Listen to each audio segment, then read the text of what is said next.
Right. Welcome. Welcome, welcome, welcome. Let me pull this up. There we go. Okay. I'm on a little early, but that's okay. Hello, everyone. Welcome. Our next live. Hello. Welcome. I'm a little bit early, so I'm just going to let some people settle in. Hi, everyone. It's good to be back, connecting with everybody. Hello from Detroit. Hi, Julie, Sid, Chris, Yolanda. Yeah, there's a lot of people that are missing home right now. So that's okay. Part of the human experience, part of the human journey is to allow ourselves to feel our human emotions. And there's nothing wrong with the intensity of our human emotions. Hello, everyone.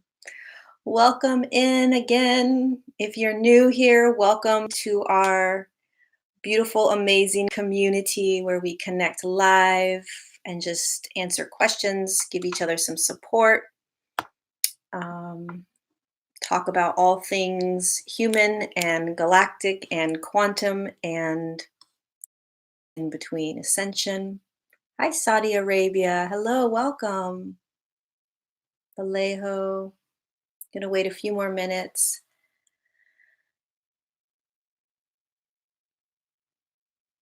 Interesting, Sid. Yes, lots of stuff happens on Mount Shasta. Hello, Evelyn. We are making it. We're surviving. Just going to give it a couple more minutes. Hi, Anna from Mill Valley. Um, Hi, Beta. I always say your name wrong. Calgary, Perth. It's interesting what we're going through right now. I say this all the time, but it's very interesting. And I'm just going to switch this. It's this fine line I'm finding between, navigating our human experience, um, navigating being human, being emotional, being intense, being, um, you know, in it, and also understanding that we're so much more, right? We are so much more than this human experience. And it's really important to be able to tap into that and to access that, um, but not in the disservice of our humanness, right? So learning how to balance that. I mean, in the beginning of my spiritual awakening back in 1989, it was all about bypassing, spiritual bypass, right? How do I get out of this human experience? How do I get out of this human journey that I don't want to be in? And so for a long time, that was the kind of spiritual journey, was escaping out of physicality and just waiting until I was out of this, human experience. Um, and now we're realizing, oh, it's all about getting into the physicality and devouring the human emotions and honoring all of the experiences that we're having as a human in whatever matrix and dimension we find ourselves in. And also stepping into higher dimensional frequencies, but balancing those two, right? That's challenging. Um, Balancing both the human journey, right? The intensity of the human journey. And we're light beings that chose to come in.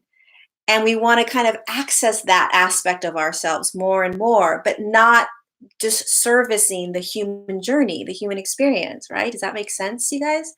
Um, so I've just been really coming into that awareness the last 2 days of, balancing those two aspects. There's multiple aspects of us, but balancing that and not trying to escape out of all of my humanness.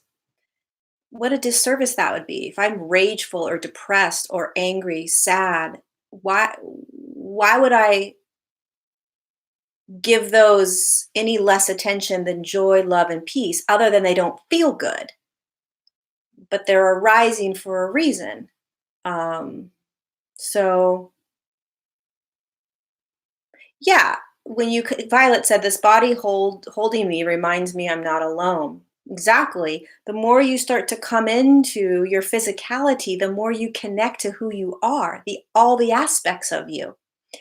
And you start to realize that you're not alone when you come in, and you're feeling all your human emotions around it. So, um,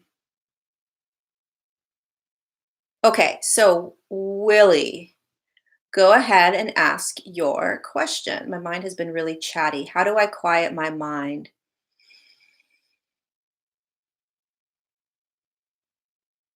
Okay, quieting your mind is challenging. I try not to quiet my mind. So if I try to focus on quieting my mind, I find myself having a harder time quieting my mind. So my recommendation, if you have a hard time quieting your mind, is don't try.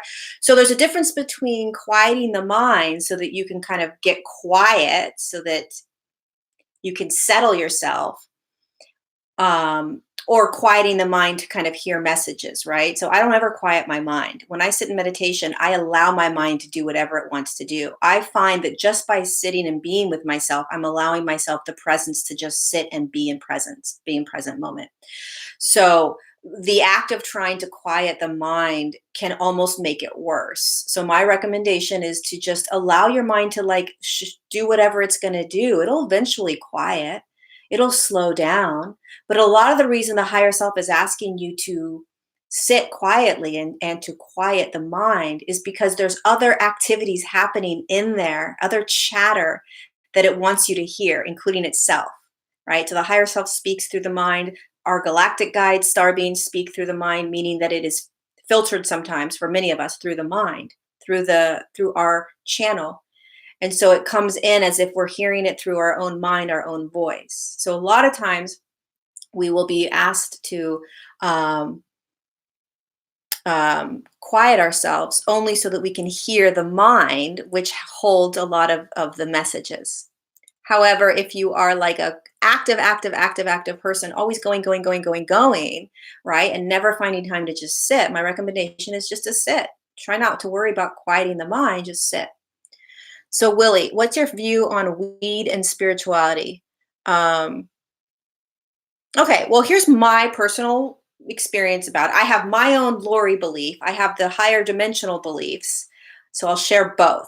So my personal opinion is weed vibrates at specific frequencies, right? So depending upon the type of plant that you are digesting, it's going to hold a specific frequency and vibration.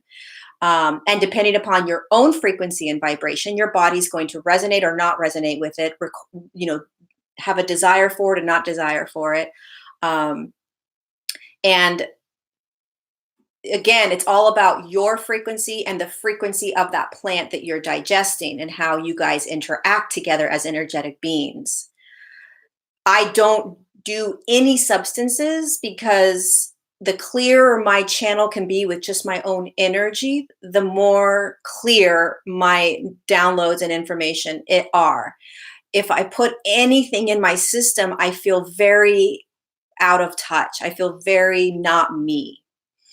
That's my personal experience. Now, from a galactic sort of higher dimensional message that I receive a lot, because this is a question that a lot of clients have. And so from these higher dimensional light beings, their message is it's it's only necessary for you until it becomes not necessary for you. So they don't have duality. They don't have right or wrong, right? They don't say yes or no, do it, don't do it. What they say is, if there is a desire for you to do this, then do it. But there will absolutely, unequivocally, 1000% be a time where you will no longer need to ingest anything in order to experience higher dimensional frequencies.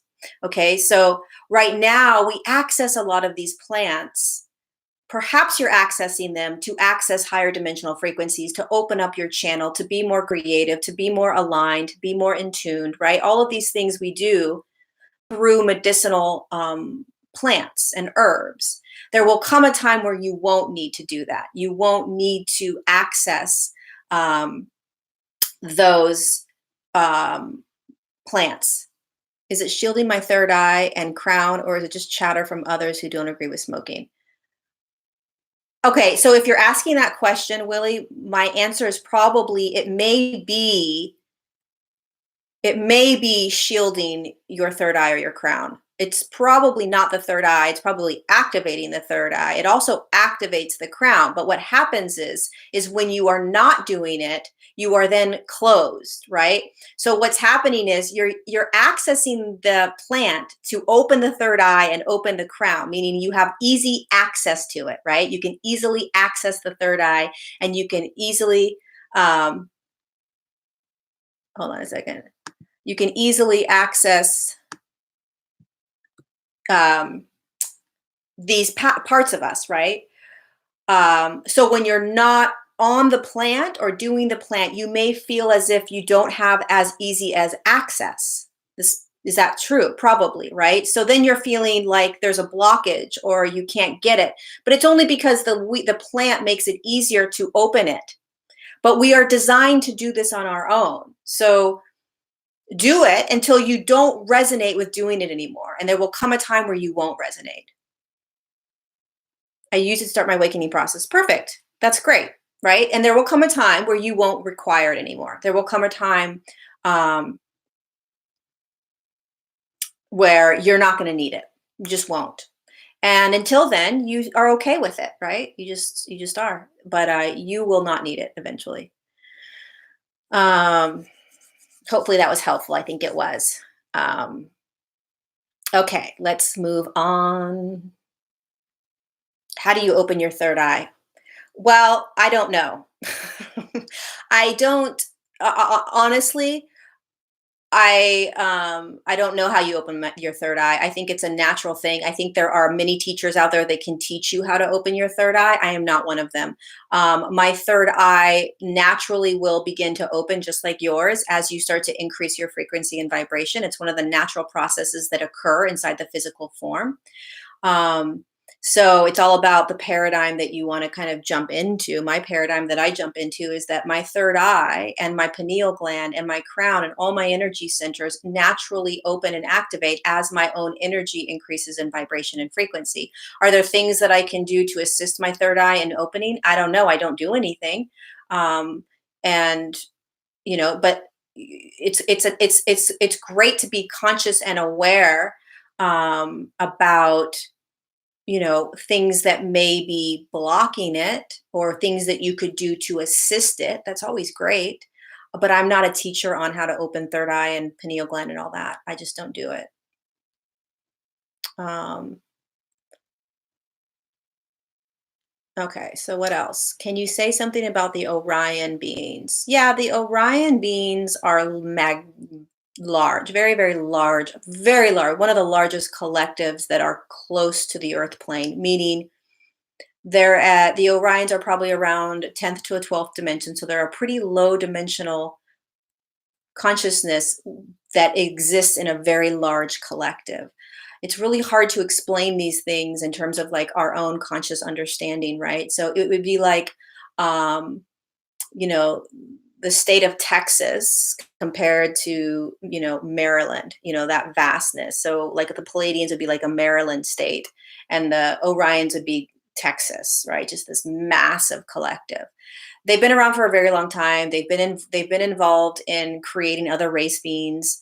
They are very close with the Lyran system, so they're very ancient and old.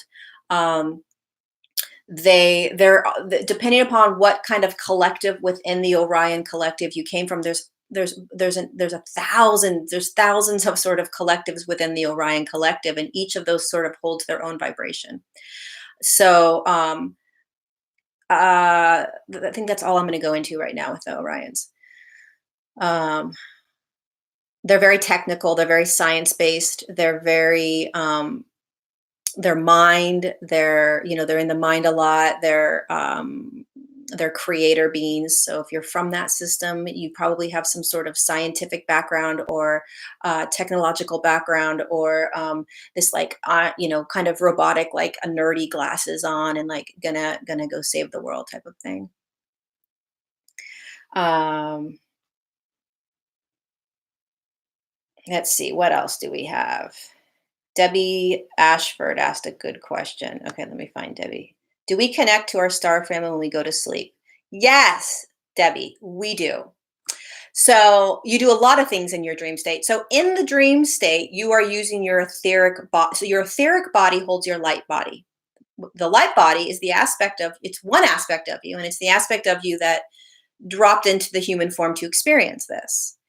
And so that light body held in the etheric body is the aspect of you that travels in dream state, right? And it's the aspect of you that astral travels. It's the aspect of you that bilocates. It's the aspect of you that when you close your eyes and meditate, you can bring yourself into all of these different realms, dimensions, and fields. So it's very easy to do it in the dream state because your body is resting, your ego is resting, right? So the etheric body can leave very easily and explore and learn and receive activations and all kinds of stuff. So we go all over the place in our dream state with the etheric body, the light body. And then we come back in, right? We wake up and we don't remember it, or we have dreams. Um, some are pretty real in terms of what happened, and some aren't. But what you do in the waking state when you travel astrally or by location, like what we do in my group journeys, that's what you do in your dream state. That's why it feels like a dream, right? When you do certain meditations, guided journeys, it feels like you're dreaming because it's your etheric body traveling, and but you're conscious. So it feels very funky. You're like, how could I be there, but I'm also here? And it's like, well, your etheric body is able to leave the physical form and go and journey into these higher dimensional realms. And if you trust it, you can be conscious of it doing that because we're multidimensional. And then it feels like a dream. So it's really hard to trust it, right? When I do my group journeys into Telos, that's what we do. We use our etheric body and we journey into these higher dimensional realms, these portals, and then we access all the beautiful beings of light and guides and all kinds of stuff. And it feels like a dream, like you're watching a movie screen, but you're conscious. And so it feels funky. So in your dream state, you're going all over the place. You could be on different ships. You could be experiencing different galactic systems, different angelic systems, different planets. I mean, God knows where you go, but you go all over the place. You receive a lot of healings and activations and learning things as well. Um, yeah, so that's a great question.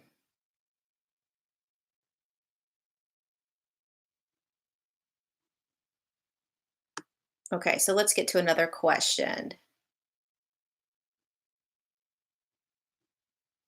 Okay, so Maxine, that's a really good question. I'm going to answer Maxine's question. She said, family members don't understand what I'm doing. Sometimes I feel guilty about that. How would you deal with this guilt?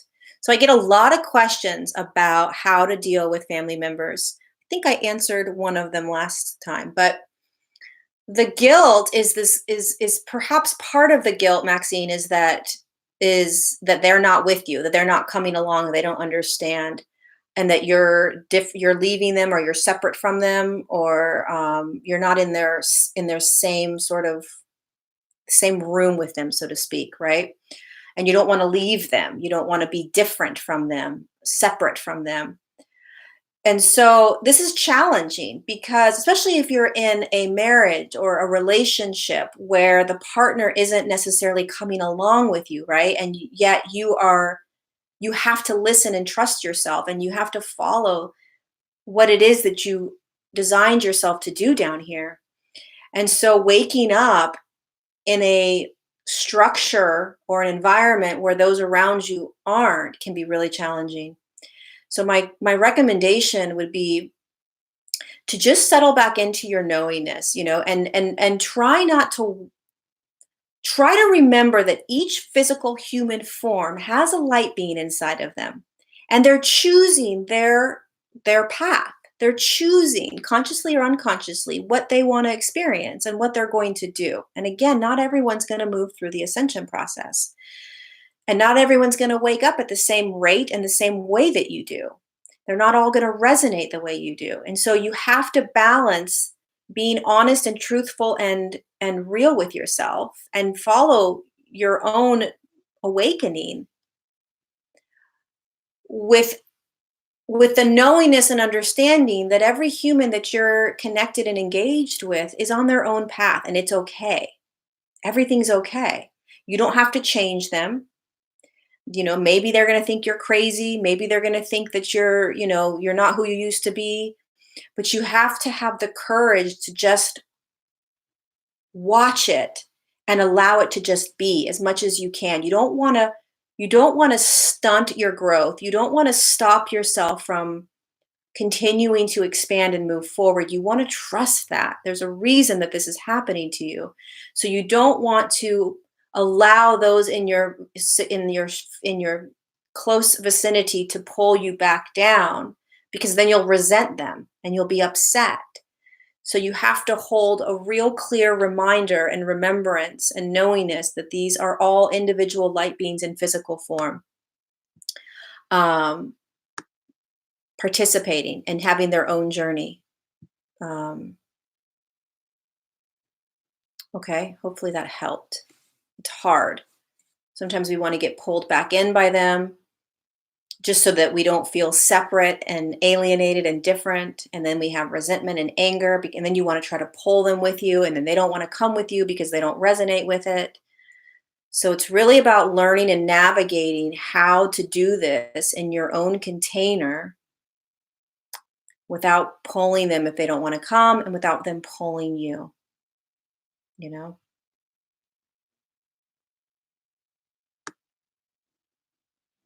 Okay, so let's see. Let's see, what else? Any tips for remaining conscious to where you go besides setting the intention? Any tips for remaining conscious to, I think what you're talking about, Sid, is if when you astral travel. So the way you remain conscious is you stay awake. I'm not quite sure your question, so ask it again. How do you heal addiction? Have you done a video on this, Dorothy? Um,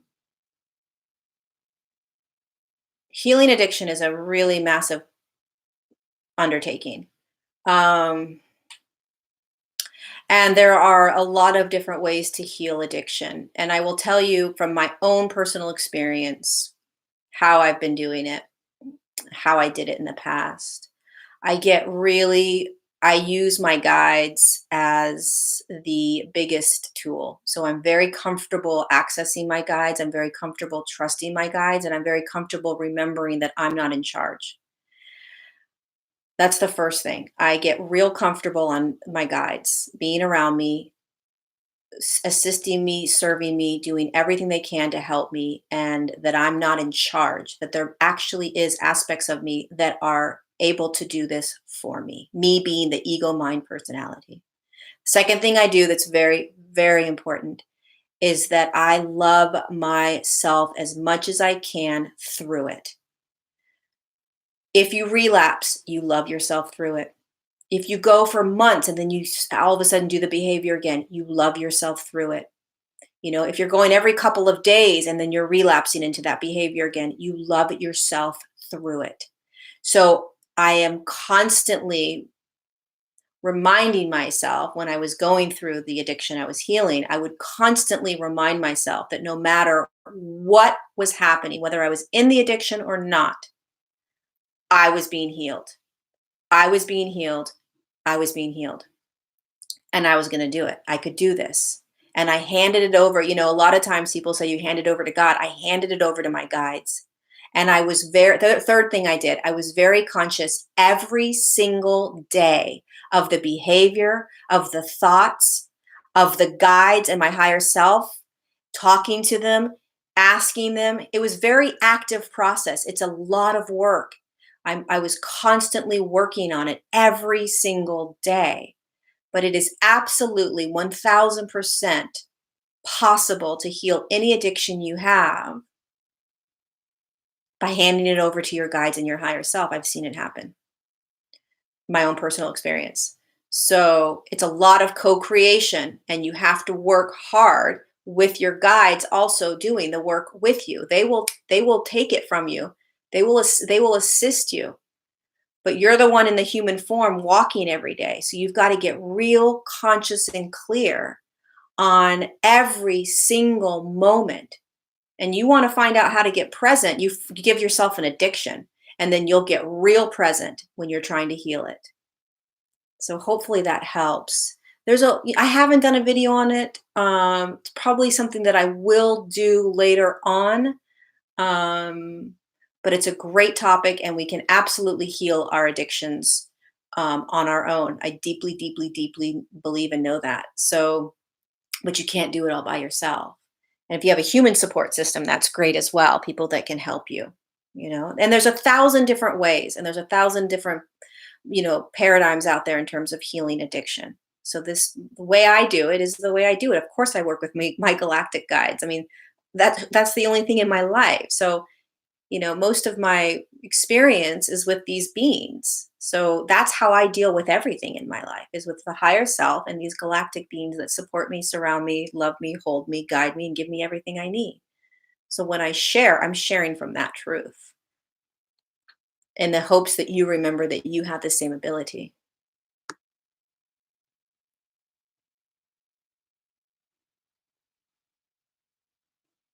At what dimension do you feel your higher self?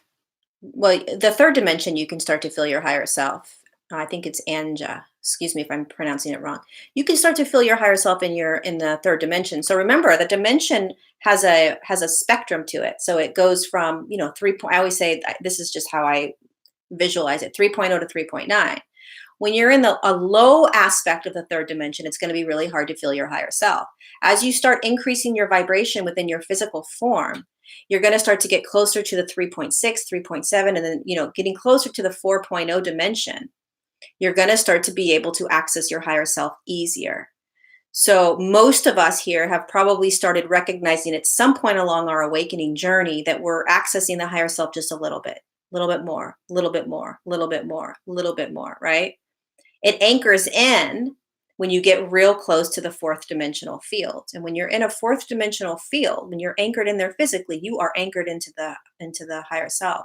And between 3.6 and 3.9, your higher self is starting to really anchor in.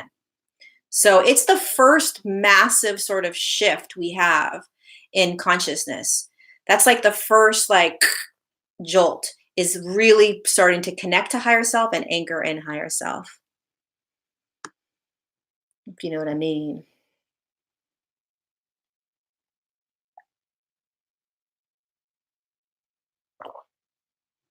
Laura, I don't know what you mean when you say how was the physical form designed? That is a really long question. In short, Laura, how is the physical form? The physical form, in short, this is very quick, but it's in my book, which is coming out when I finish it.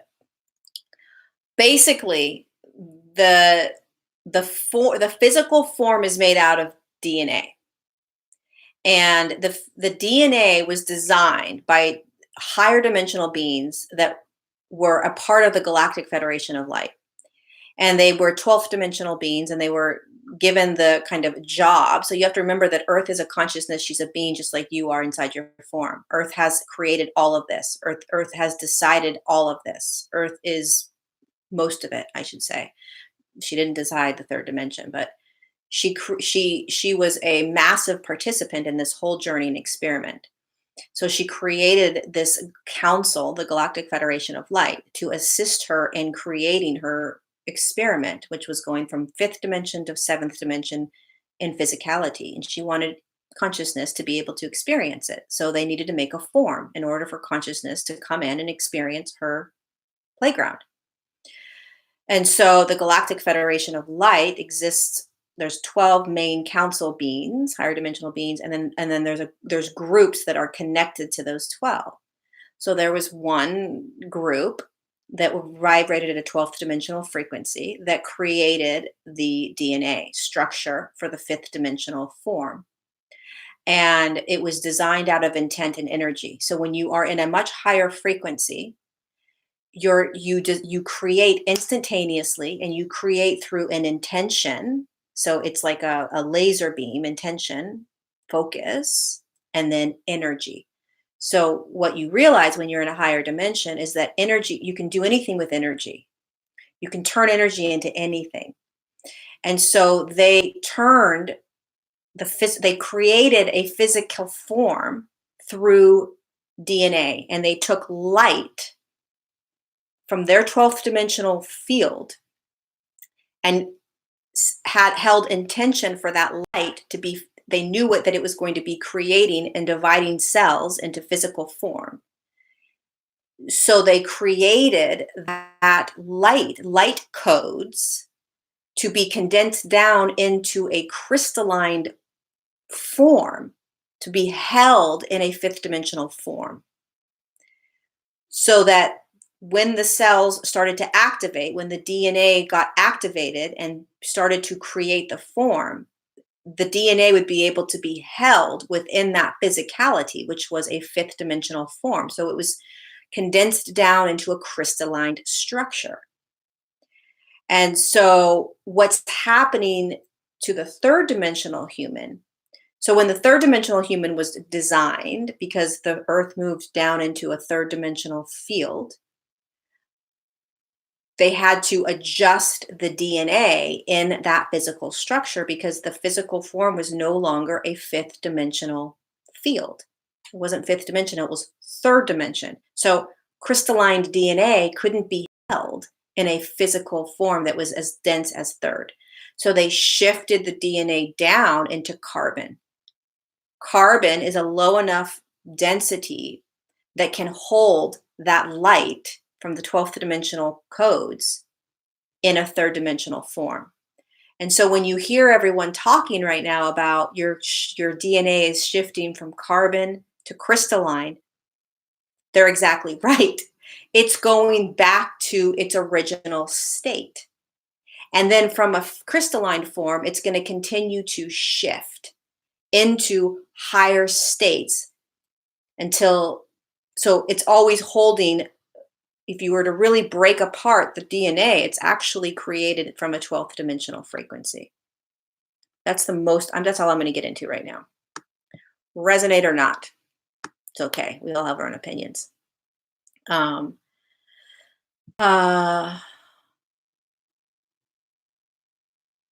Let's see, what else can we do?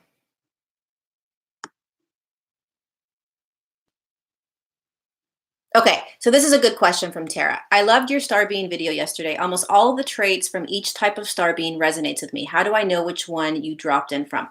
It's a great question. So the reason that a lot of you guys resonated with a lot of the different galactic beings is because you've been playing with a lot of the different galactic beings in this playground for thousands of years. So you can imagine that basically what I did in that video was I described 7 of your closest friends, right, that you forgot about. And so you're like, oh, I remember that. Oh my God, I remember that. Oh my God, that totally resonates. I remember Joe. I remember Sean. I remember Stephanie, right? It's like I'm reintroducing you to family and friends that you're very familiar with, but you just forgot. And so then it becomes, oh my God, well, which one am I from? Typically, I wouldn't say typically, a lot of the time where you're from is not necessarily the being that you are, the beings that you most resonate with or that you're connecting with right now. I have clients come in all the time for sessions and, it'll be like, I don't know, Antares that comes in as their star family. And they're like, but I've been connecting to the Sirians and the Palladians for months, years, Of course. I mean, there's no such thing as, oh, you're only going to be working with this specific group, or you're only going to connect with this one group. You have to realize there's thousands of collective consciousnesses, star systems, star beings, whatever you want to call them out there. And as a being of light that has been participating in this field for a while, if you have been, you're familiar with a lot of these. And let's not even go into the hybridization of these collectives that come together to create new collective consciousnesses. So this is way bigger than what we understand. It would blow our minds to understand it. So we're just kind of tiptoeing, getting our feet wet into this. So just imagine as if I was taking you around a playground and there's thousands of kids and I just brought 7 in. And these are kids that you've been playing with for years, right? So in terms of how do you know which one is your star family, the best suggestion I can offer you is to start to ask and trust what you hear. Again, I always say this, there's nobody that's going to show up and be like, you're right, ding, ding, ding, correct. The sign, you got it. So you have to trust what you hear. But I would start asking, and they'll tell you. You just have to listen and trust. So, you might navigate it a little bit. You might not be sure. You might doubt. Um, but they are around, and depending upon the dimension that they exist in, if they're in a really high dimension, they're going to be a little bit more challenging to hear. Sometimes your purpose work is involved with other galactics, other star systems, and not your family. So that means that you're connecting with all these other ones and not the place that you dropped in from. Um, so there's all these ways in which this plays out. But for those of you that were like, "Oh my God, I resonate with that. Oh my God, I resonate with that. I resonate with that. I resonate with that." Um, it's a remembrance of like, "Oh my God, I know that being. I know that being." And there's also combinations of systems that exist. I was introduced to one today in a client session. It was a hybrid of a Cassiopeia and a Palladian. They didn't have a name, but they were created by these two systems and created a different system. And so there's that also. Um, so it can get pretty complex. Hopefully that helped. All right, let's see. What else do we get? I'm addicted to sleeping. So am I. Okay, this is a good one, Natalia. What to do before I've fully realized my purpose work if my inner guidance is so against doing something in the meantime just for the sake of making money? My sense of mission is insanely strong. Okay, this is a great question because a lot of people are with you. So it's going to come back to, this is not going to be something you're going to want to hear, and you may roll your eyes. But here's what these beings would say to you.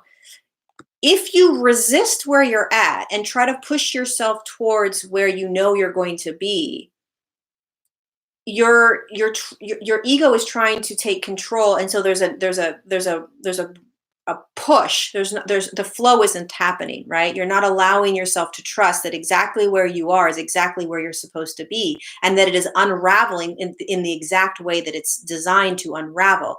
That's very challenging for us as humans to sit with and to digest, because we want to make things happen when we want them to happen, and preferably the faster the better, especially if you have a really strong passion and desire to do the purpose work.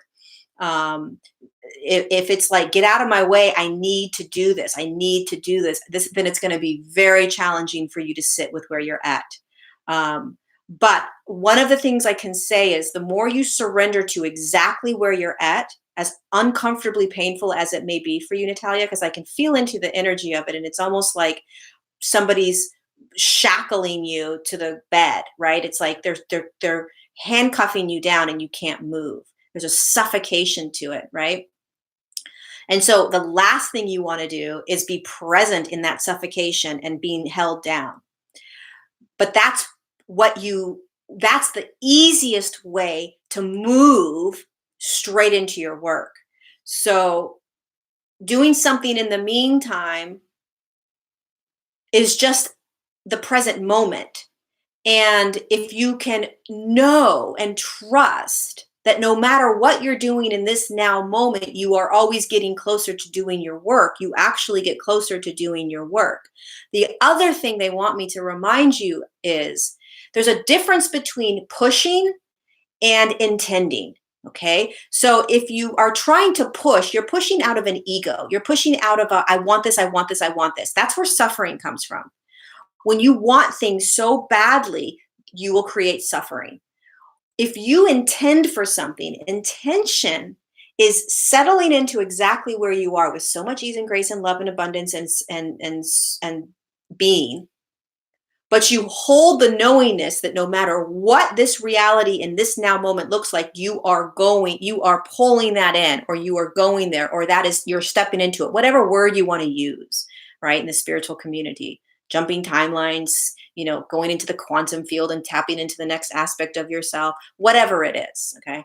The point is that if you intend for you to be doing exactly what you came here to do, and you set that intention, you hold that intention, you know that intention, then you let it go. And then you trust and know. This is where it becomes really hard for the human. You trust and know that wherever you are is exactly where you're supposed to be. And as long as you're following the path and the guidance, and you're keeping the communication open, you're keeping yourself open to whatever comes through, you're softening and surrendering. And every single moment that you can, you are remembering that you are doing your work. You're going to do your work. You're walking into your work. You're surrendering to your work. You pray for it every day, right? So you're holding that reality. And at the same time, you're surrendering to where you are. I swear, it's like the second the human just lets go and surrenders to where they are and just devours it, it opens. The floodgates open. It's like, holy cow, here it all comes. This is the doors start to open. Soon as the human just lets go and just allows without the need to create it, design it, control it. It's very hard, especially if you have that really strong urge to do your purpose work, especially if you're miserable in your life, especially if you're miserable in your job. Look, I'm not saying this is easy, but those are the two things they want you to understand. Can you, instead of forcing and pushing and trying to make something happen, can you find intention setting, intending for it? It's a little bit different than manifesting, because you're not, you're intending, you're knowing, and then you're surrendering and releasing into this now experience. Hopefully, Natalia, that helped a little bit. It's not never easy. What's going to happen in 2020? I have no idea. Um, I think every freaking day there's something crazy happening to us. So um, that's what I would say. Does anyone hear or understand language? I don't do light language. I don't understand. I don't do light language. I don't hear the messages through light language, but I'm sure there's a bunch of people in here that do. It's a beautiful way to connect to the beings. Light language is basically your channel receiving their energy and frequency and communicating it through their voice, their sound, kind of. Let's see what else. Lori, could having a concussion give me problems with communication? Lauren, could having a concussion give me problems with communication? I think it's very unique. So I would have to tap into your energy and find out why you had the concussion. There's always a reason from a bigger perspective why we have physical things that happen to us. So that's a physical thing. That's a major thing. That's a electrical thing. Concussion is an electrical. It jars the electrical system within your brain. I would choose to believe in my paradigm that it doesn't have anything, that it's not going to create a problem with communication. So what do you want to believe in? You have the ability to create your reality and jump into any paradigm that you want to. So typically when we have physical pains that happen, physical things that occur in our physical body, concussions, arm breaking, leg breaking, disease, whatever it is, it's usually to quiet us, slow us down, to get us to come into our physical form and reconnect to our alignment and our channel. So I'm going to say, Lauren, no. Does having a concussion give you problems with communication? No, because that would be my choice. I would choose no. So what do you want to choose? And don't listen to what anyone else tells you. I think the dolphins and whales come from the Sirian system. There's also dolphins and whales in the Orion system. There's dolphins and whales in, well, the fifth dimensional world right now. There's dolphins and whales. Dolphins and whales hold fifth dimensional energy. So when the earth was recreated in the third dimension, sorry if I'm getting blurry, you guys. When the earth was designed in the third dimension, there were aspects of fifth dimensional consciousness that were placed on the earth. Trees were one of them. Lots of different animals are also some of them. And then the whales and the dolphins, they hold fifth dimension, and sharks, all the mammals, they hold fifth dimensional consciousness to assist the earth in moving. I don't know what a servitor is. No idea what that is. Did you say you see the beings in meditation, or do you see their energy when your eyes are open? I see them with my eyes closed. Rarely do I see anything with my eyes open. And that's for me personally. When my eyes are open, I'm very much in the density. So I'm in my dense field, I'm in my dense body, I'm in the density of it all. And so it becomes much more challenging for me to tap into the energies.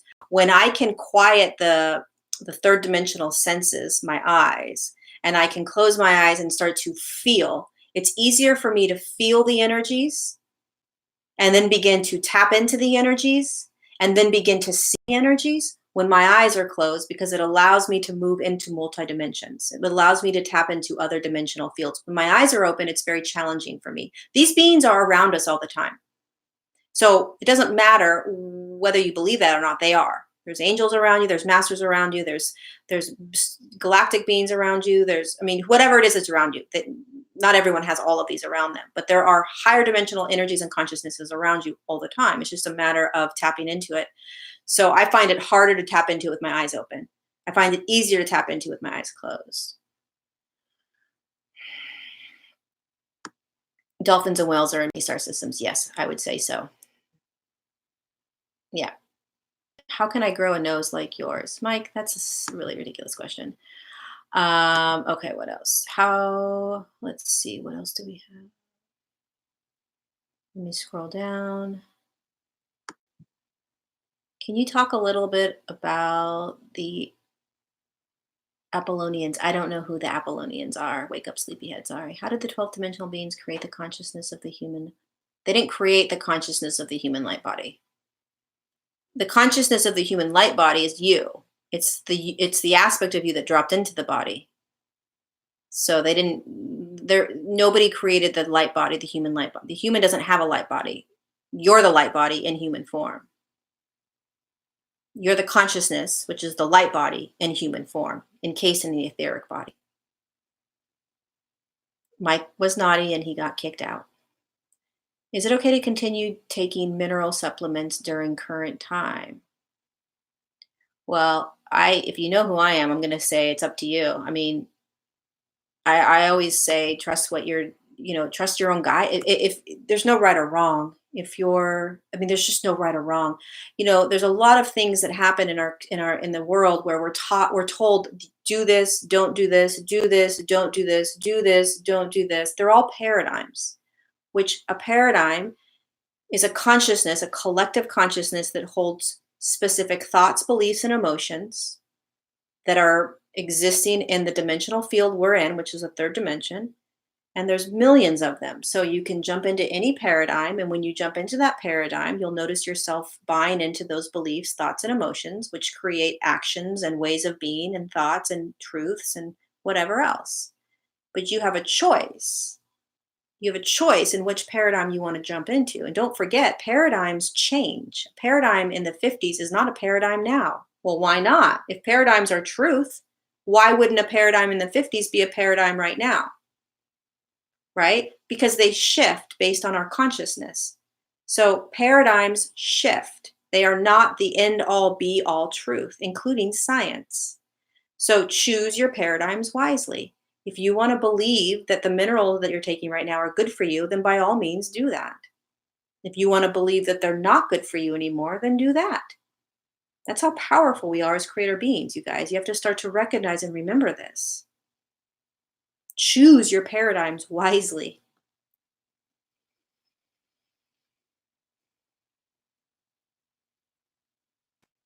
Sorry, you guys, I didn't see Mike until just now. So if there's a way for you guys to block people, by all means do it. I don't know how to, I know how to do it myself, but if you guys know how, then you can block people. Okay. So let's see, what else do we have? Let's see. How do I find out who my star family is? I mean, you can ask over and over and over again. You'll hear something. Let's see.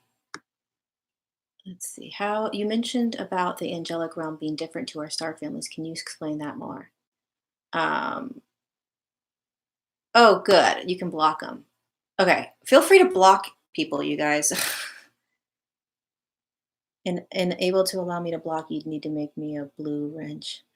Well, if anybody wants to be an admin when I do these, let me know and I'll figure out how to get you to block people. Okay. Wait,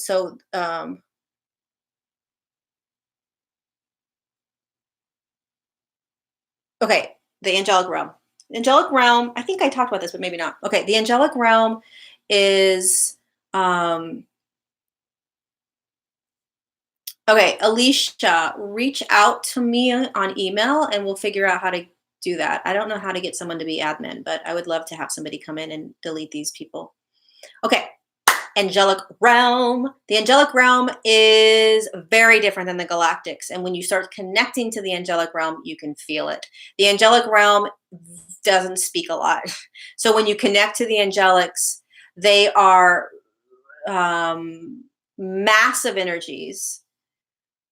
I'm talking about the not the human and angelic realm. I'll talk about that in a second. But they are massive energies, and they are light, and they are many of them are very large, so they'll kind of consume the room. There's smaller ones as well. They're soft, gentle, they're quiet. It feels like you're being wrapped in a blanket. They aren't telling you a lot. They're not there's not a lot of message. It's very peaceful, and it's very quiet. So when you start connecting to the angelic realm, it's like you're in the presence of somebody that doesn't really need to talk very much, and you understand exactly what they're saying, if that makes sense. So a human being that an angelic being that incarnates into a human form to experience the earth plane, God bless you, because you are very sensitive and you are meant to be in the midst of the chaos and in the midst of the struggle and trauma. Angelic beings in earth human forms are in the midst of it. They are here to release the suffering and the pain, and heal from a very human way. And Gandhi was an angelic being. Mother Teresa was an angelic realm. There's a lot of people in our history that were from the angelic realm, and they embodied that. So they walked the earth plane in the midst of it all and held this really beautiful vibration. So a lot of times, if you're from the angelic realm, you'll hold a really soft presence. You'll hold a very open heart. You will feel this need to serve the needy, the ones that aren't being looked at, the ones that aren't being seen, the ones that aren't receiving anything. Right? You'll be moved towards that area.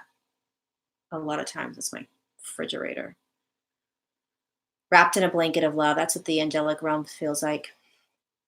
Um, let's see. Can you please talk about ego programs? What it is actually? What can be an ego program? Don't know what you mean when you say ego program. Um, so what do you mean ego program? Any more on that? So I don't know what that means. It's basically what I'm saying. Um, I mean, all programs are based in some sort of egoic structure.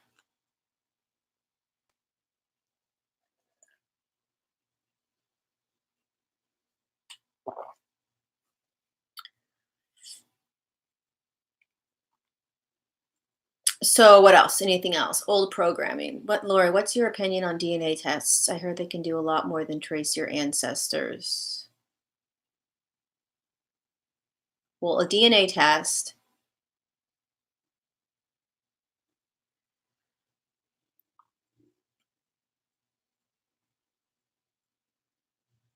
a DNA test is based in third dimensional science. So a DNA test is only going to detect that which is existing in a third dimensional field. So as soon as things are vibrating, as soon as science and technology is vibrating at a higher frequency, they'll be able to access higher frequencies, so higher things. So what they're accessing, I have no idea. Most likely, it's still going to hold third dimensional consciousness because the device itself and the humans themselves are still vibrating in that frequency. That makes sense.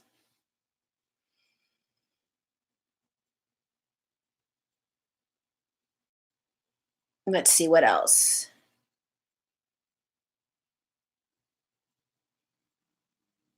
What is the difference between beliefs and programs? Well, I don't know. Okay, so I'm confused on ego programs. What's an ego program? Tell me that. Tell me what an ego program is, and then I can go there. Are the animals shifting in 4D too? Yes, and 5D. Although a lot of animals are already 5D. But yeah, a lot of animals are shifting as well. You can see it on videos and stuff. They're shifting. Let's see what else are we.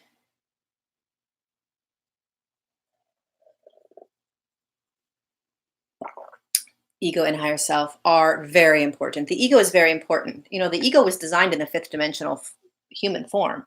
The ego, the ego was created millions of years ago with the 5D form, with the 5D human form. There was an ego.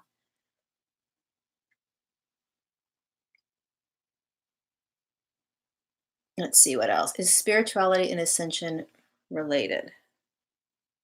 I don't know. It depends on what you mean when you say spirituality. Ascension is basically just light shifting into higher states of higher shifts, light shifting into higher vibrational frequencies and higher dimensions inside a physical form.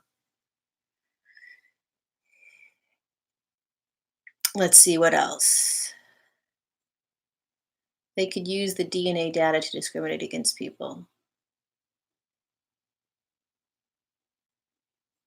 Okay, I'm confused. Okay, hold on a second. Oops. Okay, what other questions?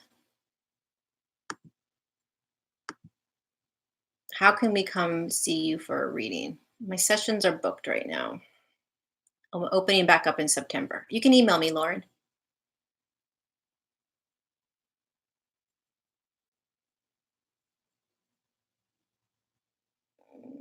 I don't know what spirituality truly means. Still learning that. Well, let me know if you find out because I don't know what it means either. Kundalini awakening, I think, is I haven't had a Kundalini awakening, so I don't know from personal experience, but my understanding is that it's basically when you turn on energetically. It could be very spontaneous or it could be a slow sort of process, but basically, the awakening, the Kundalini feeling is when all of your energy centers literally turn on. And that's the channel inside of you. And so all this energy and light just starts swirling, and you align and connect, and you literally like expand out, your crown chakra pops open and you become like one with all that ever is, was, and will be. It can be very jarring, and it can be very jarring when you come back down and realize that you're in the world and you have to now navigate it. So it's basically an awakening of all of the energy centers connecting, coming together, and turning on quickly right away.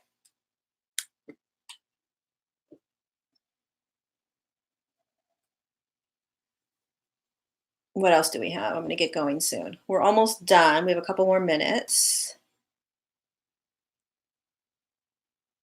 Let me see what this question was.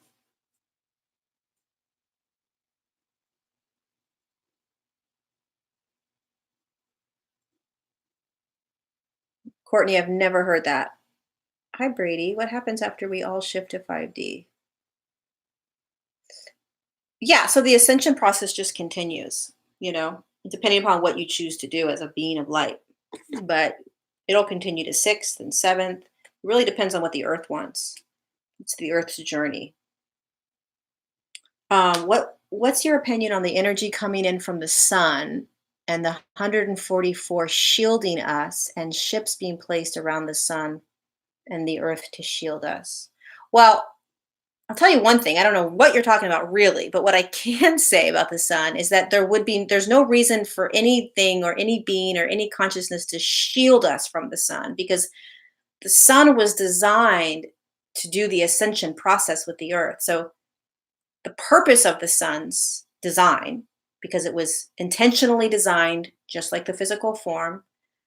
The intention of the sun is to raise the vibration of the earth plane and the human form so that they can ascend. So I don't exactly know why anything would want to block it. I don't think there's anything negative or bad that comes from the sun, but I could be wrong. I just know that the design of the sun was to it plays the most important role, which is assisting in ascending the earth and the humans through activations of light codes and higher frequency light down onto her and us to activate and increase our own light. So I don't know why there would be anything shielding us from the sun. I would pay really close attention, you guys. I was going to do a video on this, but I'll just say it now. I would pay really close attention to paradigms that are based in fear, which there's millions of them. But just start to notice paradigms are, they're that's a paradigm, right? That the earth sun's doing something, whatever, the the global warming's a paradigm. Those things that come out of the airplane, whatever they're called, the gas, that's a paradigm. I mean, everything's a paradigm. So pay attention to the paradigms that are based in fear. And how do you feel when you listen to that paradigm? How do you feel when you step into that paradigm, meaning engage in it, participate in it? How do you resonate? How do you feel? Because again, every paradigm holds truths, and every paradigm is going to shift based on the consciousness, the collective consciousness. What does that mean? It means that there is no truth, really. Everything's shifting, including truths held within paradigms, including scientific truths.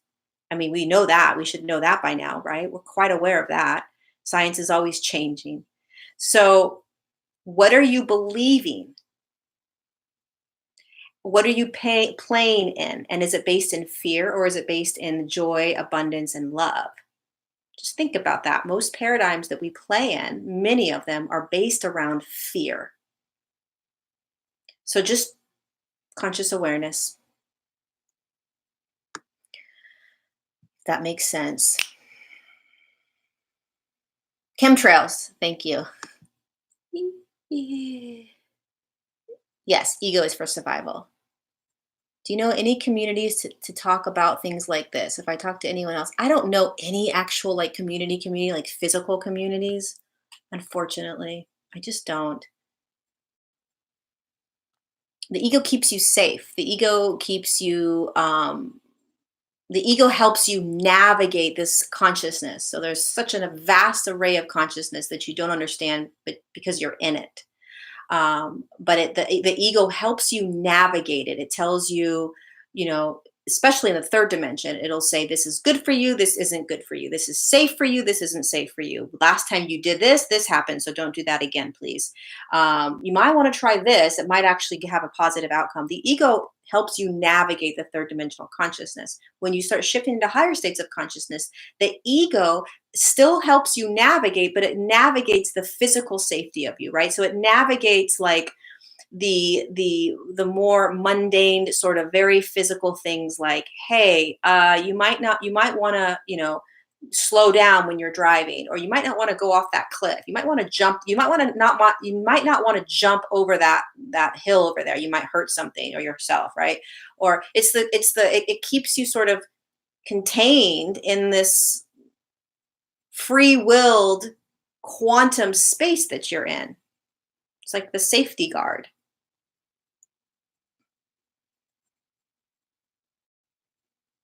People are talking about Sarah.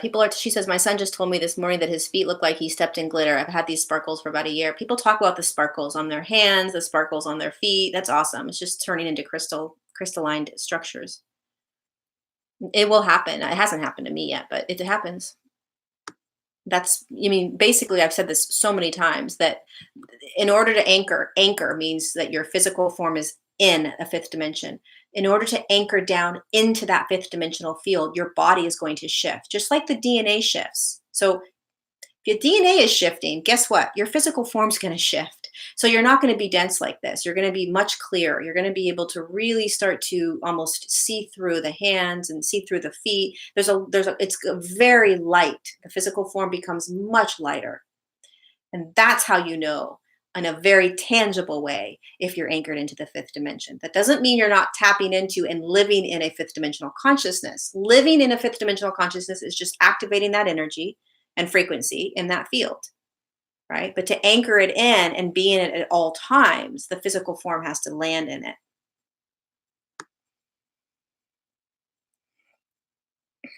That makes sense. Yeah, I mean, I've received information about the chemtrails, and basically, the information is from the galactic beings that I received, and they're clearing it. The galactic beings are clearing a lot of stuff that we look at and say, "Holy shit, we're dying! Holy shit, we're getting cancers! Holy shit!" And that is a truth, but there's also a higher truth, which is that these galactic beings and these star beings, these light beings, one of their roles, many of their roles, is to assist the Earth in her ascension, and part of that ascension plan is to clear out. Uh, the physical sort of destruction that's happening from humans. If you know what I mean.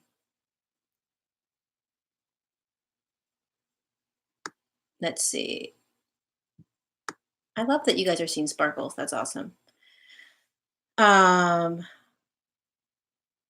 my email address is, I'll put it down below in this thing, but it's very simple. It's contact@loriladd.com.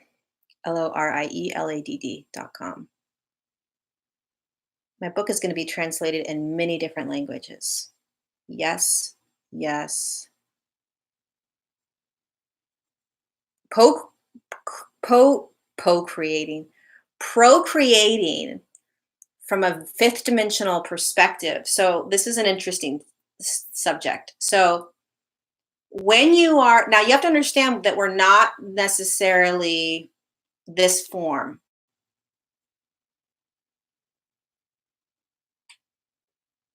Sorry, I got distracted. Okay. I'll just do procreation really quickly from higher dimensional fields.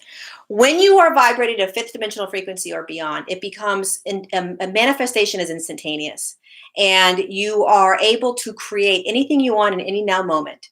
And so when you procreate or decide to create another being, right? Not only do you decide that and decide when, right?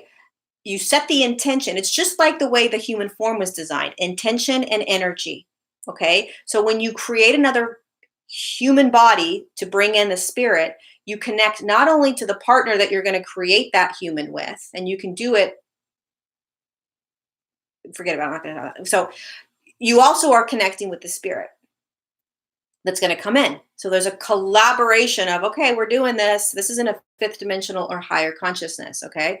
And then you are holding that intention, creating the act. So you're doing the act of sex, procreation, but you are tapping into, you are literally, and people do this now. Humans do it now too, right? You set the intention that you are creating the human form. You're connecting in that energetic vibrational field, that instantaneous creation, and then it becomes, and then it is, and then it's manifested and designed and built in the woman's body.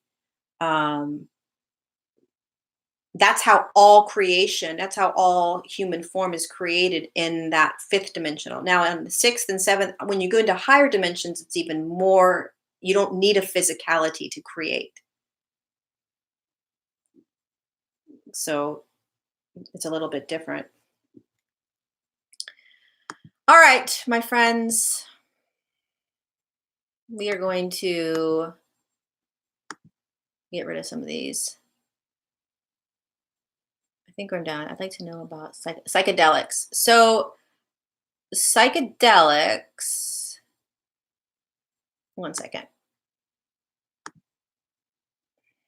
Okay, psychedelics.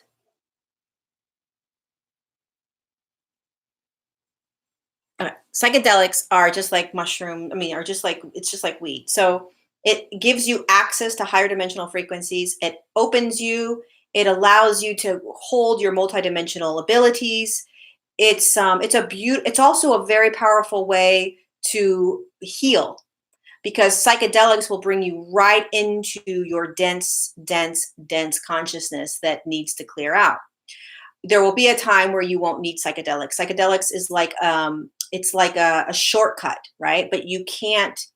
There has to be a time where the human doesn't use the psychedelics. You're naturally designed to do all of this.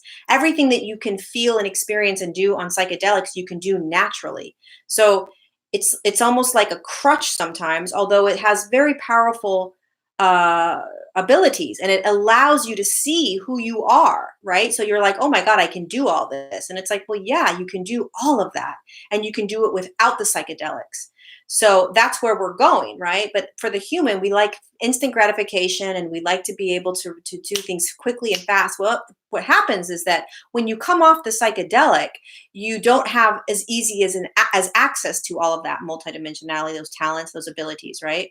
Um, so that it's almost like it gives you the opening, but you still have to come back down and open it yourself. That makes sense. Yeah, perfect. See, Brady. You know. Yeah. I always say, listen, if you're doing them for a reason, but just be careful how often you're doing them and why you're doing them. Because if you're trying to reach a state and you think that if you continue to do the psychedelics, you're going to get to that state, you're not. You got to do it in this. You can reach 5D and you can't you can reach 5D conscious you can tap into 5D consciousness when you're on drugs, doing drugs, but you can't hold it and maintain it. So there's no, it's like again, it's a shortcut, but you got to wake out of the drug and come back into reality. Violet, I wouldn't say that it holds you in that vibration, the lower vibe. It's kind of like if you continue to take them, you're going to be continuing to search, right? You're continuing to search for it. And then when you come out of the psychedelic, you're back in your normal world and you're like, oh shit, I can't access that anymore. Um, so yeah, I wouldn't, just do it until you don't want to do it anymore, but just realize why you're doing it. It's good for healing. So I heard. I've actually never, I only did psychedelics when I was in college and I did them just for fun. So I don't do them right now to access higher states of consciousness. How do I decide what kind of a light worker I am? And also, I was born and live in New York currently. What does that say about my frequency? I mean, where you live doesn't really say much about it doesn't really dictate your frequency, but it depends on how you resonate with New York. And how do you find out what kind of light worker you are? I mean, there's million different ways to discover the work that you're here to do. And your work can be many different layers. Your work typically is many different layers. Your work starts in one spot and then it continues to expand. So, how do you find out what kind of light worker you are? The simplest and easiest answer to that is get into your physical form and start listening to your guidance. You know what you're here to do. Nobody else does. Nobody else has the answers for you. You know what you're here to do. So how do you get there? You got to find that you got to find that voice. You've got to tap into the voice that knows why you're here. I can't tell you. Well, I could channel the beings and tell you, but they're only going to give you a little bit, right? You have to listen. You have to go in. You have to quiet. um, you've got to connect to your higher self. You've got to connect to the guides around you and you got to trust it. It's very hard. It's very frustrating.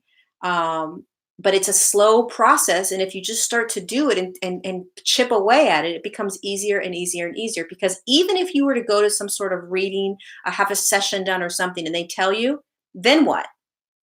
Right? Your light work, your purpose work unfolds naturally, exactly the way it's supposed to. So if you hear what you're designed to do and you're not energetically ready yet, then all you did is create suffering because now you know perhaps aspects of what you're here to do. but you didn't hear it through your own guidance. You heard it through a different source because you wanted it so badly, which makes perfect sense because we're humans. But then you're now waiting for it to happen. Your energetic, your own vibration has to get to the space where you can hold and tap into the purpose work. Your vibration will activate your work. So if you're not there yet, have patience. It was like the question earlier about, um, wanting to do her purpose work, but not wanting to, but not come, doesn't really want to just do what she's doing to do it. Um, so hopefully that makes sense. It's really hard, you guys, knowing that you're here as a being of light to be of service and to feel like you're not being of service. Um, so I get it. Trust me. And it's frustrating. I feel that. And so the only guidance I can give you that is not going to be, something you're going to want to like wrap your arms around is that get present and come in and start listening. However you do that, whatever that looks like to you, the guidance is inside of you. The higher self is communicating with you. Your guides are communicating with you, um, and it can be very quiet and challenging to hear that and frustrating. I get it, but that's the way. That's the way. And surrender over and over again to I'm ready to do my purpose work. I'm ready. I'm surrendering whatever I need to do, whatever I need to do. That's what I did. I surrendered. I said, just give it to me, whatever I need to do, you know?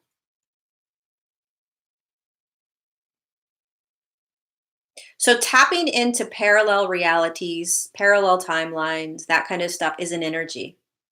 So a lot of times, like some of you guys have been asking the questions about certain things, um, you're tapping into that aspect of you that's already living in that realm. So when you are kind of beginning to desire and are ready for a relationship, right? There's an aspect of you that's connecting to the aspect of you that is in relationship already in another reality, in another timeline. So, what you're doing is when you start manifesting or feeling ready to, wanting to, what you're doing is you're tapping into energetically the aspect of you that's already doing it. So, many of you are wanting to do your purpose, right? And what you're actually tapping into is a version of you that's doing your purpose work. So as we start awakening and moving into higher states of consciousness, it can be more torturous because what's happening is you're starting to tap into other aspects of you in another timeline or reality existing in this now moment, but in another now moment that you aren't being yet. And so it can drive you crazy because you're wanting to be there. You just don't realize that that's what you're doing. You don't realize that actually what you're doing is you're looking at you in another future now reality timeline doing what it is that you're desiring yourself to do. And so basically all manifestation and intention is bringing yourself into that vibration where you connect and all of a sudden boom, two realities merge to all energy. So you are raising your frequency through the intention and knowingness that you are doing it, right? And whatever that is. So you're holding the intention, I've got the relationship. You're holding the intention that I'm doing my purpose work. You're holding that intention even in the reality that you aren't, because there is a reality where you are. For instance, I'm writing a book. I know my book is published. I know that it's in the hands of millions of people. I know that it's published in thousands of different languages, hundreds of different languages. I know that because I can tap into that other reality. I see myself doing that. I see myself on stage. I see all of that, right? That's a different reality that I'm not in right now, but I am in another timeline, in another reality that's happening in this now moment. And so if you can hold this as you're in this, knowing that this is not permanent. It's fleeting. Every now moment is fleeting. Every now moment will shift as it does. And so you are tapping into this. So it's fascinating because you're now playing the quantum and you're now starting to understand the quantum world and how free you are. You're so free when you start to understand that everything is choice. But because you are in a lower dimensional field, you have to have patience. It's like you're in sludge trying to move through energy, and it's really slow. And the more you increase your vibrational rate through the natural process of ascension, the faster it becomes. And so it takes a while, a long time sometimes, to finally click into this other aspect of you existing in this now moment, but in a different field of reality. There's lots of yous existing as opportunities or availabilities. It's like where there's like, I don't know the word, but there's like replicas of you all over. Replica, replica, replica, replica. What replica are you going to choose? Right. And so, whatever it is that you're really desiring, whatever it is that you're manifesting or intending, you're literally tapping into that aspect of you, vibrating in that field, in that space, experiencing, having, or doing that. You're tapping into it right now. And the closer you get to it, the stronger that desire is going to be. And then all of a sudden, the next thing you know, unbeknownst to yourself, without you really doing much, boom, you find yourself in it. Find yourself in it. Things are moving in my house. So it's pretty cool.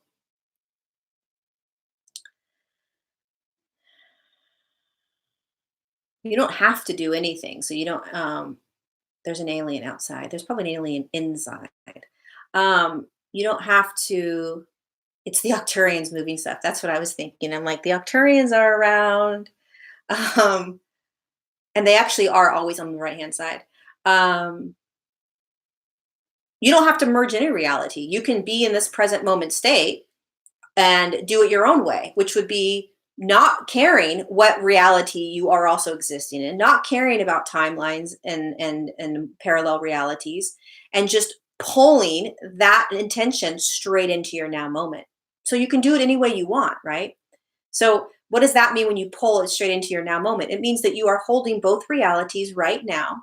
I am where I am. I'm experiencing what I'm experiencing, which is fleeting and changing. And I'm holding the intention and knowingness that where I am going, I already am, but I'm not there yet. And I'm going to be able to pull it into my reality. I'm going to end up stepping straight into it. A lot of people talk about, well, it's already inside of you and, just find it inside of yourself. I don't resonate with that because I've never done it like that. I've always done it as a timeline that I'm tapping into, an aspect of me that I'm tapping into. I don't, but it is the same thing, I guess, really, that it is inside of you because it is you. So you're tapping into you in a different space. All right. Yeah, looking forward to the books. So satisfying to hear about vibrating and tapping into alternate realities. Yeah, it's a really fascinating.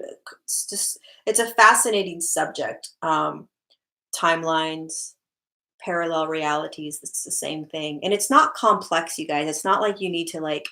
It's not like you have to really, move it into this like complex.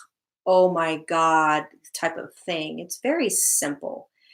Basically, it's stepping out of this matrix and starting to recognize that energy exists in every dimensional field and every dimensional consciousness, right? And that you, as a physical form, have access to these other dimensional fields, these other dimensional frequencies, even the frequencies within the third dimension, you have access to. And you just visualize and imagine that there are versions and aspects of you in every now moment experiencing consciousness. And when you tap into those versions of you, you could more easily manifest and pull it or move into it or combine, kind of come together. It's just energy. I get that it's complicated though. But it's not really complicated. Just imagine that you're pulled out of this field in this matrix and you're looking down at this matrix and you're seeing the quantum world, which is basically everything that could ever exist exists. So the possibilities are endless. And there's many different yous walking around experiencing that. And in the now moment, you're only focused on the now moment, which is this now moment. But there's many of you experiencing yourself in the past and in the future, right? So you get to choose. What are you going to choose next? It becomes fun. It's like, what do I want to choose next? So when you really start to play in the quantum, you're like, what do I want next? Because you know that anything's possible. When people say anything is possible, it's absolutely true. Anything's possible. You can jump into anything you want because you're already doing it if you're desiring it.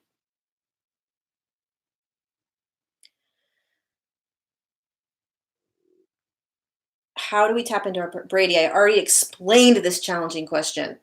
Rewind the video and go back and listen. So the tapping into the purpose work, yeah, and meditation, you can do it. So tapping into your purpose work, my suggestion is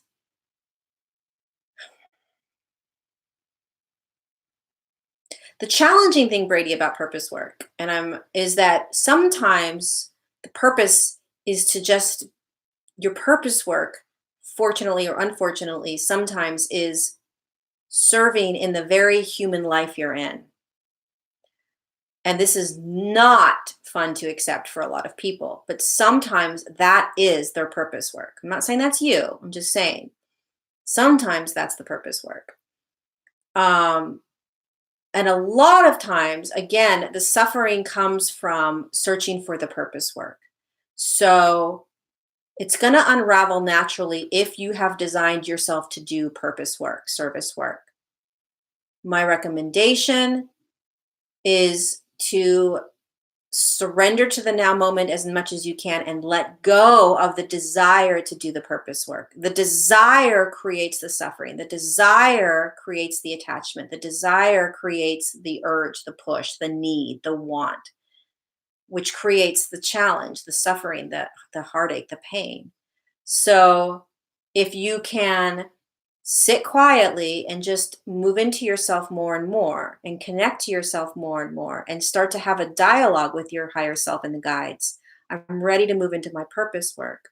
I'm ready to serve you guys. Show me what I need to do in every now moment to get closer to my purpose work. Remind me what I'm here to do. I know I'm here to do something. Actively engage in moving into it without attaching to the need to be doing it, if that makes sense. So this is a message that's coming in for a lot of us today. It's like coming in and reconnecting to ourselves, to our form, to our bodies, to our channel, to the higher self, to the messages, to the guidance. We have to learn how to do this. It takes a lot of practice. We have to learn how to communicate with these higher dimensional aspects of us. We have to learn. And it takes practice and patience, but that's where everything resides. It's like we just have to have the patience of doing it over and over and over and over and over again. I mean, there were many, many times where I first started connecting, and then there would be months where I wouldn't hear anything, right? And then I would hear again, and then nothing. Um, so, Brady, I would recommend kind of getting conscious of how you're viewing the purpose work and how you're seeing it. What are your thoughts about it? When am I going to have it? When am I going to have it? Well, you want to get out of that energy. You want to get into an open and expanded state. So you want to settle into yourself as often as you can and have dialogue with the higher self. You're not in charge. Brady, the ego, mind, and personality, isn't in charge. Brady's higher self is in charge, and your guides. They're the ones that are going to bring you to it. So you want to connect to them. Then you want to have patience in how challenging it is to connect with them. But you want to start. And then you want to say to them, I'm ready, you guys, I'm ready. Even if it's to yourself, you're thinking you're talking to yourself. I'm ready, I'm ready, I'm ready. I'm ready. I'm ready. Let's go. I'm ready. Let's go. Let's go. Let's go. Let's go. And then you'll slowly start to hear, okay, can you surrender to your now moment? Can you keep doing what you're doing? No, I don't really want to keep doing what I'm going to do. Okay, but that's what we're asking you to do, right? Then you start having dialogue.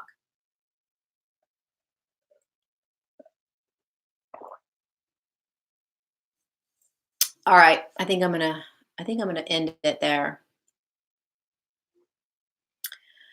So, does the collective energy today feel wonky and porcupine-ish? I'm hearing sirens go off a lot. Well, the energy of the last 2 days was really powerful, really dense, really sad. Not sad in a bad way, but just really like intense. That's all I can say. So if you were feeling like major emotions and like massive heavy density, it was the energy. Today feels a lot clearer for me. It feels a lot more open. Like that wave of like heavy intensity lifted. I was feeling a lot of people depressed, a lot of people suicidal, a lot of people struggling yesterday. I really felt that. And today it feels a little bit lighter. So I love you guys. So come back in 2 weeks. What's that going to be? Whatever date that is, 2 Tuesdays from now. Come back. And it was great connecting with you guys. We had great questions. And again, if any of you guys know how to block people, block them going forward. Um, Try to see if I can get somebody to be the admin, but I haven't been able to figure it out on my end. I'll figure it. If you guys know how to do admin on live YouTube, let me know. Okay. I love you. I will put information down below for my two master class. No, my master class on June 28th is anchoring into the fourth dimension. It's going to be fun. And then my group journey into Telos is going to be freaking amazing, you guys. If you've never done it, join. So it's going to be June 14th. The details are below, but we're going to be sitting with the Council of Light Beings, which I've never done before in a group journey into Telos. And we go into a higher dimensional portal, and all these amazing light beings are going to be there, and they're going to basically like come out into the circle and talk and teach and share, and I'm just going to translate. And I'm really excited. I have no idea what they're going to say, but anyway, you can register down below if you're interested. Love you guys. I think you click that thumbnail on your end. Yeah, I do that, but I mean, how does somebody else block? Oh, so anybody can block? Yay, Savannah, you guys, can anybody block somebody? You have to make them an admin. That's what I thought. Oh, to make them a moderator. What? Hold, let me see if I can do this. Let me just see. Let me just click someone.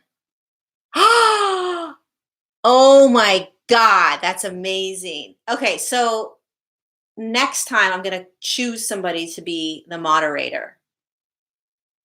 Stephen, that was amazing. You just helped me so much. Um, okay, great. So the next time somebody will be volunteer to be the moderator, and then they can block the people that come in. Yay! Fabulous. Okay, you guys. Um, I'll see you in 2 Tuesdays and any other time on social media or on my YouTube channel. I'm going away for a week, so I might be a little bit quiet. Going away tomorrow to take a little break, but I will be back on the 11th. So reach out if you have any questions about the masterclass or the group journey. Be gentle with yourselves. Don't forget, you guys are amazing. And I'll see you again soon. Lots of love to you. Bye.